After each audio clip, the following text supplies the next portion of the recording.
how to export page in Elementor. So I've just logged into my Elementor account here, and what we want to do is we want to hover over our website and open the WordPress dashboard or the WordPress admin.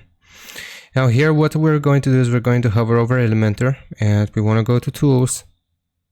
Once we have tools selected, we will go to the import/export kit and we'll just export a template kit.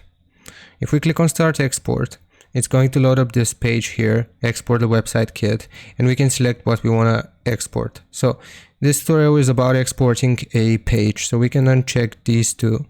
And the only thing that we'll leave here is content, and as you can see, it tells us that it's going to export the Elementor pages, landing pages, Elementor posts, pages, WordPress posts, menus, custom post types.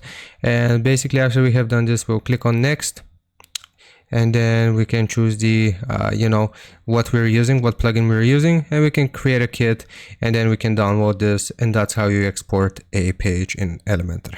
Hope this helps. Leave a like and sub, and I'll see you next time.